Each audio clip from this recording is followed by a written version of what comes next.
오늘도 3절까지만 다 같이 읽겠습니다. 이사야 61장입니다. 다 같이 봉독하시겠습니다. 주 여호와의 영이 내게 내리셨으니 이는 여호와께서 내게 기름을 부으사 가난한 자에게 아름다운 소식을 전하게 하려 하심이라.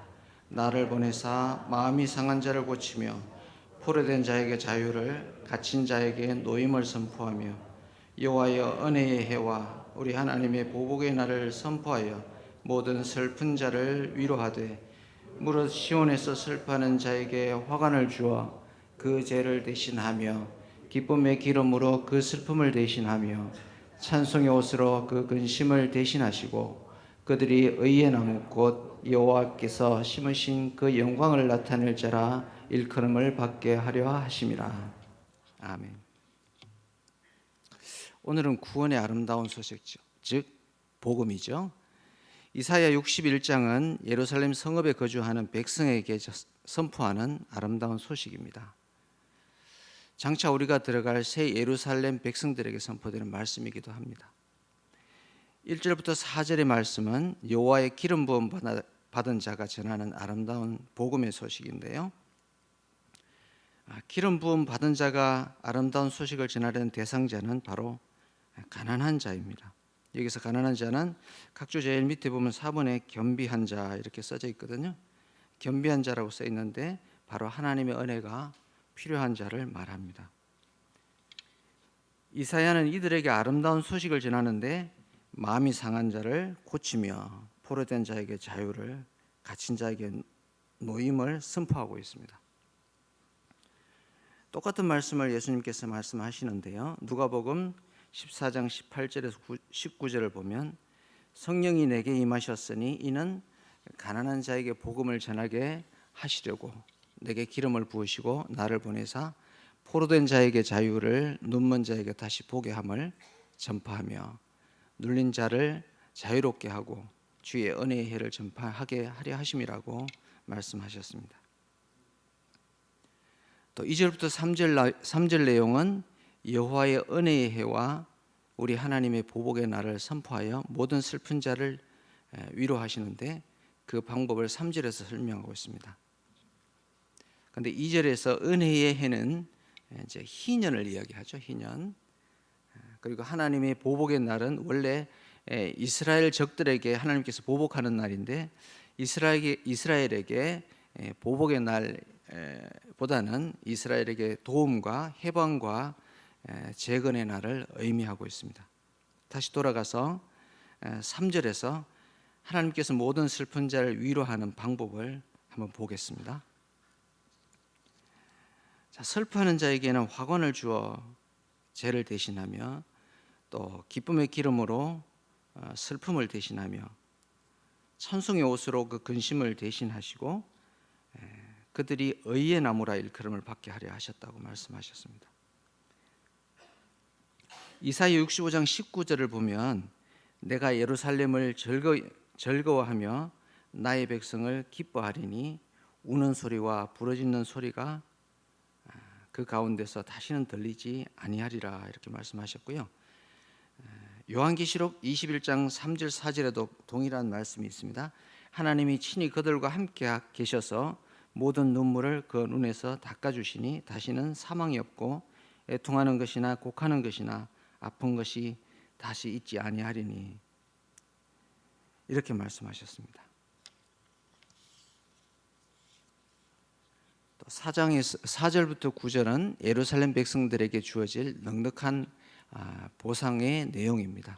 4절에 보시면 예루살렘 내에 있는 성읍들이 다시 중수된다. 이렇게 낡고 헌 것을 다시 손대어 고침을 의미하죠. 또 5절에 보면 외인이 서서 너희 양떼를 치고 이방 사람은 너희의 농부와 포도원 지기가 될 것이다. 또 6절에 보면 너희는 하나님의 제사장이요 봉사자가 되고 이방 나라들의 재물을 먹을 것이다. 7절에서는 수치 대신에 보상을 배나 받을 것이다. 이렇게 하고 8절에서는 여호와께서 성실히 갚아주시고 영원한 언약을 지킬 것이다. 이렇게 얘기하죠. 이 하나님은 언약을 맺으실 때요, 시편 89편 35절에 보면 자신의 거룩함으로 맹세하신다. 그리고 거짓이 없으시다 이렇게 말씀하시고요. 또 에레미야 44장 26절에 보면은 내가 나의 큰 이름으로 맹세한다 라고 하셔서 언약의 변함이 없음을 말씀하고 계십니다. 또 9절에서 만민에게서 여호와께 복받은 자손이라 인정을 받게 하실 것이라 이렇게 말씀하고 계십니다. 또 10절에서 11절 내용을 보면 의롭게 된 자들의 노래가 나옵니다. 10절에 보면 여호와로 말미암아 크게 기뻐하며 내 영혼이 하나님으로 인하여 즐거워한다고 했습니다. 이유는 구원의 옷을 그 위에 공의의 겉옷을 더하심이 마치 신랑이 사모를 쓰며 신부가 자신의 보석으로 단장함 같게 하셨기 때문이라고 이렇게 이야기합니다. 그래서 11절에 보면 주 여호와의 공의와 찬송을 모든 나라 앞에서 솟아나게 하시리라 라고 말씀하셨습니다. 제가 교육자도 아니기 때문에 설교만 하고 마치면 또 뭐라 하실 것 같아서 제가 간증을 좀 하도록 하겠습니다.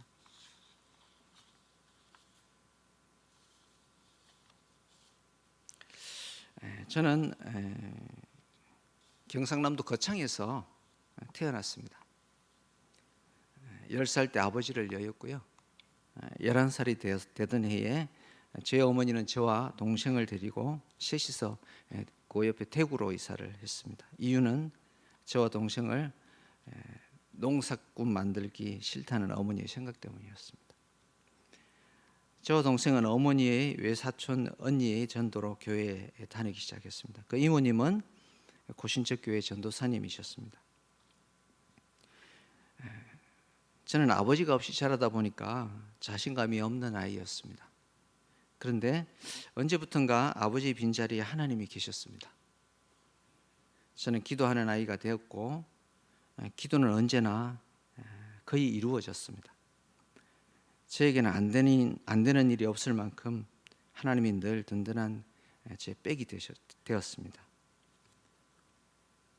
기도를 통해서 대학도 서울로 오게 되었습니다.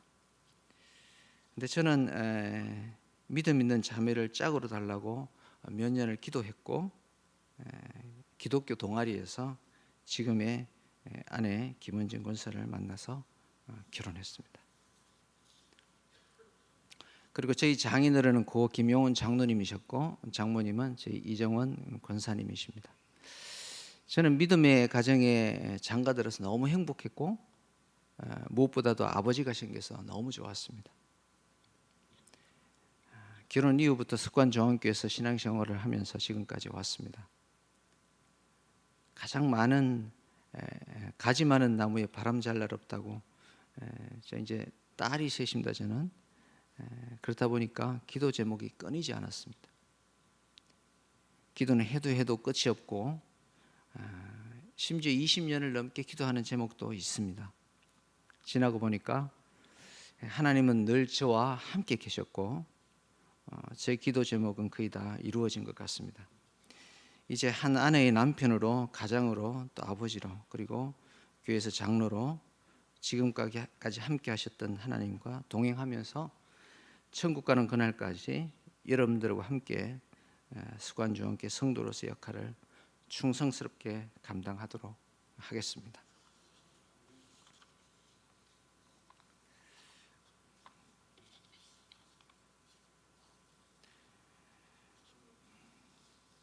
죄 가운데서 이방인으로 살던 우리를 하나님께서 사랑하셔서 독생자 예수를 믿음으로 의롭다 인정하시고 새 예루살렘 천국에 들어갈 수 있게 하신 하나님의 은혜에 감사하며 우리의 영혼이 우리를 구원하신 하나님을 즐거워하며 크게 기뻐할 수 있기를 바랍니다. 기도하고 주기도문 하도록 하겠습니다. 다시 기도하시겠습니다. 우리가 이방인으로 죄 가운데 있을 때 우리를 구원하시고 하나님의 백성으로 삼아주시니 감사합니다. 구원의 기쁜 소식이 아직 하나님을 모르는 우리의 친척과 이웃과 열방하게 전파되게 하여 주시고 우리가 복음을 전하는 자로 역할을 잘 감당할 수 있게 하여 주시옵소서. 예수님의 이름으로 기도드리옵나이다. 아멘.